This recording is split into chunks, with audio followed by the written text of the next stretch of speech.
এই জোর জবান্ত করে ও স্কুল যায় তো ওখান থেকে তুলে নিয়ে গেছে। 24 তারিখে ওরা কোর্ট ম্যারেজ করে আসছে।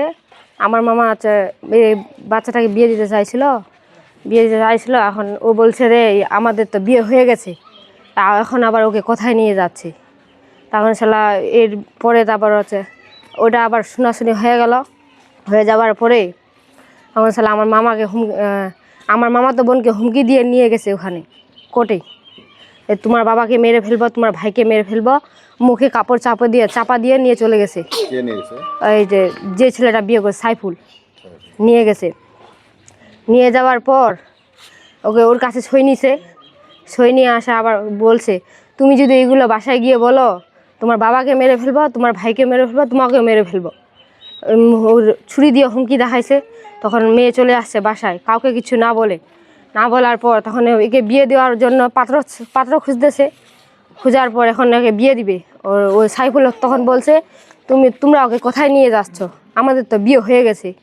বিয়ে হওয়ার পর এই কথা শুনে তখন শালা বলছে বিয়ে হয়ে গেছে। তখন ওরা মারামারি করতে আসছে, ছুরি আর নিয়ে মারামারি করতে আসছে। তখন শালা আমার মামুকে সারা শরীরে মেরে একদম শেষ করে দিচ্ছে।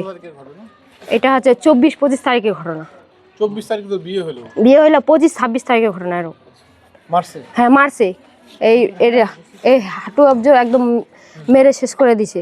তখন শালা আমাদের বাসায় গেল রাত্রে, বাসায় গিয়ে বললো ঘটনাগুলো বলে তখন শালা এরকম ঘটনা বলে তারপর শালা 2 দিন থাকে আবার সাইফুল আজকে আবার 2 দিনের পর 3 দিন হলো সাইফুল ফোন দিয়ে নিয়ে আসে ফোন দিয়ে মামা তখন চলে আসার পর আমার মামি তখন ওর পিছু গেলো। আর মামা তো গাড়িতে চলে আসছে, আর মামি আসতে একটু লেট হওয়ার পর আসায় দেখে বাসায় এই ফাঁসি লাগাইছে।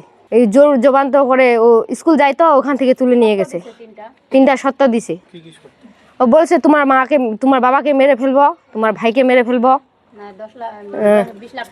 20 লাখ টাকা দিতে হবে না। এই 2টার মধ্যে এটা আমার নাতিন পূর্বা গেছে, ওই পূর্বানি যেন ছাড়াও চলে গেছে, ওই কি আর কি জোর করে চলে গেছে গাড়ি ঠাউগা চলে গেছে।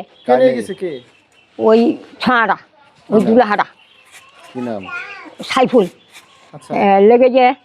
আমার জানি যে ছয় আমার পড়াছে, আমার দেখি নাই ছিল এই আমার 4-5 দিন বাদ শুনছি যে হ্যাঁ মহ করে। এখন দেখে মোর বেটটা শুনিয়ে মোর বেটটা কি কহতে মোর বেটি কিছু নিয়ে আনে আমাক মোর বেটাকে জহ করবে আর মোকে জহ করবে। ভয়তে মুঠ পালান দিয়ে বেটি বেনে গাই আজ 15 দিন যাচ্ছে। এরা ওসে আমার তো খুঁজি আবার বাহারত গেছি কেন্দ্র হাতে গেছি তো ভেড়াটা ওসে দেখে কখন।